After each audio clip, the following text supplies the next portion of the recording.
ایک بار کا ذکر ہے، ایک بادشاہ کی دو بیٹیاں تھیں۔ ملکہ کے انتقال کے بعد بادشاہ نے دوسری شادی نہیں کی، بلکہ اپنی دونوں بیٹیوں کے ساتھ خوشی خوشی زندگی بسر کر رہا تھا۔ لیکن ایک دن بادشاہ کے چچا نے سازش کی اور اسے زہر دے کر قتل کر دیا۔ وہ خود تخت پر قابض ہو گیا۔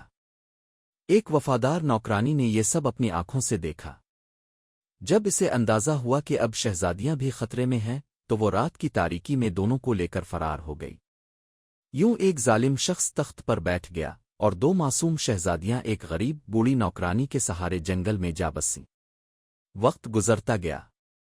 وہ دونوں حسین و جمیل اور نیک سیرت دوشیزائیں بن گئیں۔ ایک دن نوکرانی سخت بیمار ہو گئی۔ زندگی کے آخری لمحوں میں اس نے شہزادیوں کو سچائی بتا دی کہ وہ دراصل بادشاہ کی بیٹیاں ہیں اور ان کے والدین کے ساتھ کیا کچھ ہوا۔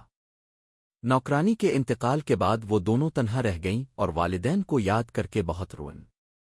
چند دن بعد ایک شہزادہ شکار کے لیے جنگل میں آیا۔ اس کے ساتھ اس کا وزیر بھی تھا۔ وزیر نے شکار کیے ہوئے پرندے صاف کیے اور بھوننے لگا۔ تبھی اس کی نظر ایک جھونپڑی پر پڑی جہاں ایک خوبصورت لڑکی بیلے کھڑی اسے حیرت سے دیکھ رہی تھی۔ وزیر اس کے قریب گیا اور بات چیت کرنے لگا، لیکن اس دوران اس کے پرندے جل گئے۔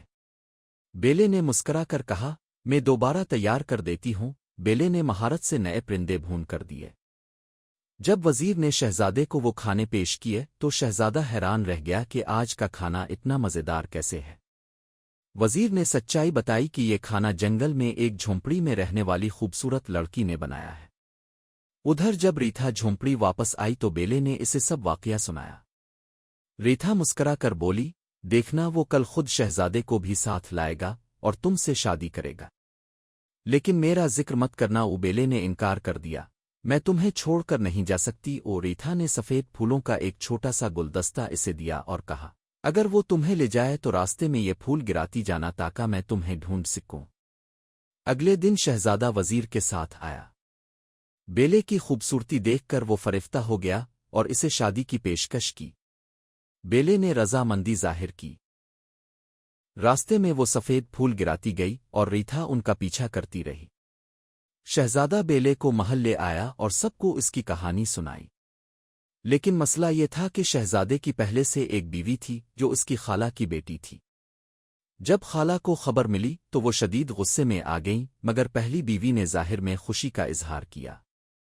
کچھ دن بعد ریتھا شہر میں داخل ہوئی۔ ہر طرف جشن کا سما تھا۔ ایک بزرگ خاتون اسے اپنے گھر لے گئیں اور بیٹی بنا کر ساتھ رکھنے کی پیشکش کی۔ بعد میں وہ اسے محل لے گئیں اور پہلی بیوی کے سامنے پیش کیا۔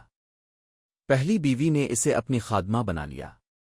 یوں ریتھا اور بیلے ایک بار پھر ایک ہی جگہ آ گئیں، لیکن انہوں نے اپنے رشتے کو خفیہ رکھا۔ کچھ عرصے بعد بیلے حاملہ ہو گئی۔ یہ خبر پہلی بیوی کے لیے کسی قیامت سے کم نہ تھی، کیونکہ وہ شہزادے کو وارث نہ دے سکی تھی۔ اس نے ریتھا اور دائی کو رشوت دے کر حکم دیا کہ بچہ پیدا ہوتے ہی مار دیا جائے اور اس کی جگہ بلی کا بچہ رکھ دیا جائے۔ ریتھا نے نومولود بچے کو چھپا کر محل کے پچھلے دروازے سے باہر لے جا کر الفا مواہے کے سپرد کر دیا۔ جب محل میں بلی کے بچے کی خبر پھیلی تو سب حیران رہ گئے۔ پھر یہی سازش دوبارہ ہوئی اور اس بار کتے کا بچہ محل میں پیش کیا گیا۔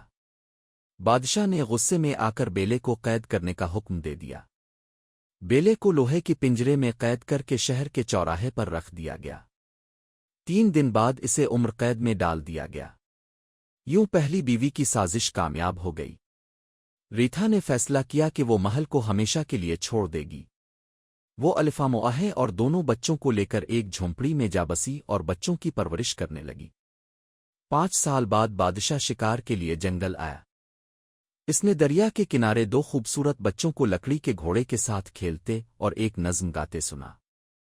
کٹ پتلی گھوڑا لوہے کی لگام، چاہو لے پانی اے میرے غلام۔